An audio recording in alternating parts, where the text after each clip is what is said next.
tukazorangiza rero n'igihangange Satbi benshi bakunze kandi amaze kugaragaza yuko abishoboye.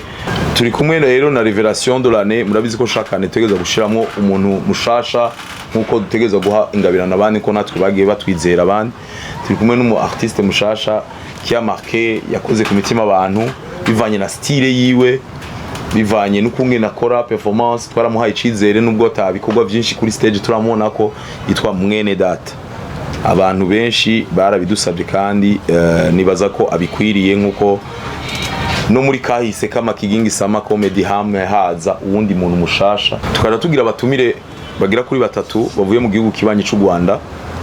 Turi kumwe na twatumiye umugwi, ni twashimiye gutumira personnel muko baje ku giti cy'umugwi kuko byari ibintu twagiye tuganira nabo nyine barabyifuje mu minsi yahera nubwo bitakunze gutumira Ntwenza nanje canke Kigingi Sama Comedy muri mu ndinganizo zabo. Natwe rero twifuje gutumira kuko nabantu muri imyaka 10 twagiye tubaha platform, abarundi bakabamenya, natwe tukagenda abanyarwanda bakatumenya. Ni ibintu byiza ko tuvuga ururimi rumwe.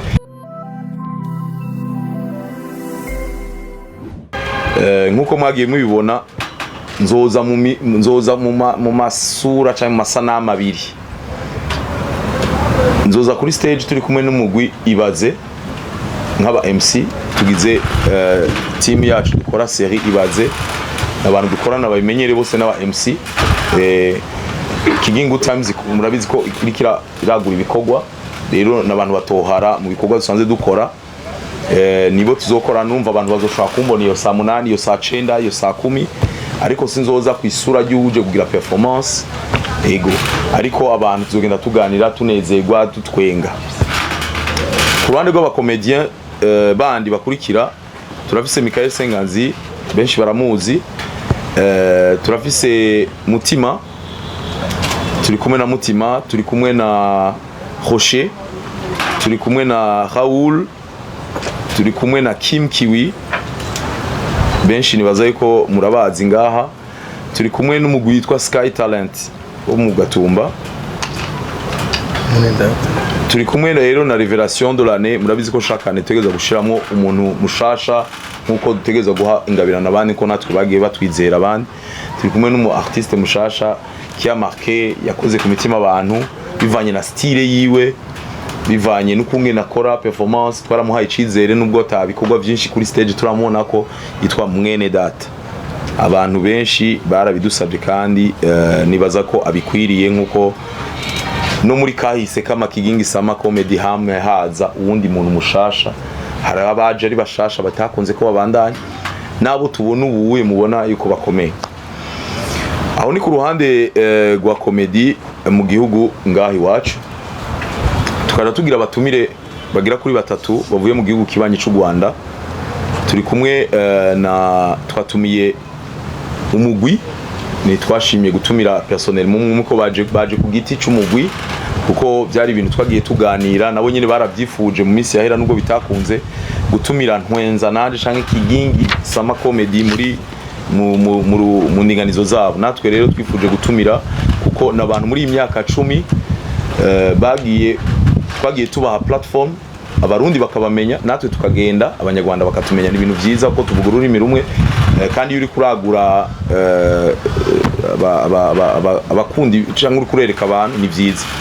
Rero nibo twiyumviriye, tukaba rero twatumiye umugwi ukora ibidukora witwa Gen Z Comedy wo mu gihugu cy'u Rwanda. Hanyuma tukaba twashoboye gutumira aba comedy batatu aribo Merci asanzwe arongoye uwo mugwi, hariho Rusine wewe sejya mbere aje, twari tumaze kumutumira mu biteramo bimwe navuga kare Ntwenza nanje Gongala VIP giba muri December, ariko akaba yarafise inyota ashaka kwereka abarundi grand public ivyo ashoboye. Tukaba turi kumwe kandi rero n'umuntu nawe nyene no byita nka Revelation mu Rwanda yakoze cyane, yitwa Pirate benshi baramuzi, asanzwe agaragariza ku mbuga za Gen Z kuri YouTube.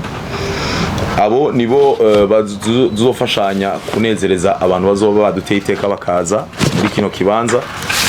aho ni ku ruhande rwa comedy, ariko murazi neza yuko kwisinzima comedy yamijana n'ayandi ma divertissement. Umuntu ntiyoshobora gutwenga kuva 14h jusqu'à 22h, arafata kanya gatamba, arafata n'ibintu bijana. Murabibona niyo tugiye kuri scene twinjira mu muziki, sinibaza ko hari ahantu haba amascene ata mu DJ hari. Twere ku ba DJ nyene ko ari bo mpereye ko turafise aba DJ officiel, aba DJs officiel, abo nabo ni DJ Israel hamwe na DJ Party N, benshi baramuzi. Nibo bazodufasha, bazoherekeza aba artiste bose kuri stage. Hanyuma hakacaho rero aba DJ batumiwe nk'aba performer. Abo nabo ni abavuye mu mugwi Runtown DJs, akaba ari DJ Philbite, tukaba turi kumwe na Zenobino, turi kumwe na Catuluz.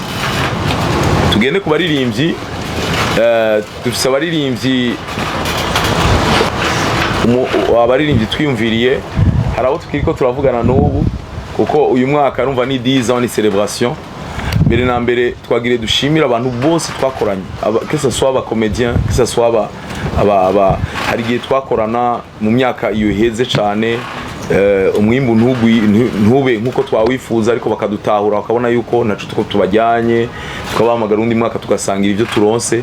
Ndabashimire cyane kandi nkizera yuko abatashoboye kuja ngigwa ko nshimira n'abaririmbyi bose twagiye dukorana muri iyi myaka, abari mu Burundi n'abatari mu Burundi, tubashimire nabo nyine, tukazora bukungene dushobora gutumira kugira tubane muri akanyamuneza. Nubwo uyu mwaka tudahuriye kuri scene twese, ariko twaba turi kumwe muri ico gikorwa.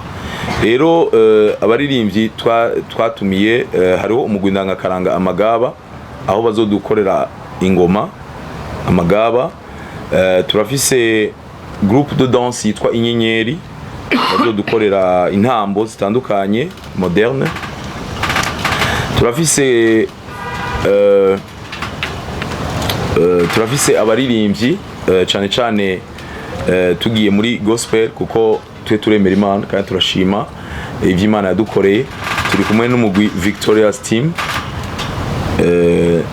hanyuma tukazorangiza n'abandi nababwiye ko ashobora kuzamo abandi batandukanye, turiko turaganira hagati yabo. Tukazorangiza rero n'igihangange Satbi, benshi bakunze kandi amaze kugaragaza yuko abishoboye biciye mu biteramo duherutse gukora. Muri make nimba atawe no banibagiye ibizorangurirwa kuri stage ni ivyo. Turafise abo tuzogenda duha akanya utamaba MC bashasha.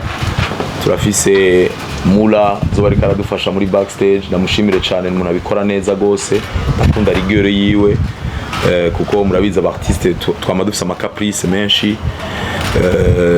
Dushimire na staff itashoboye kuboneka ngaha, ikora ibintu byinshi bitagaragara mu maso muri ujya munsi, kubera abantu bose baba bahanze amaso scene, ariko hari ibintu byinshi bikorwa imbere y'igiteramo, bikorwa mu giteramo, bikorwa na après igiteramo.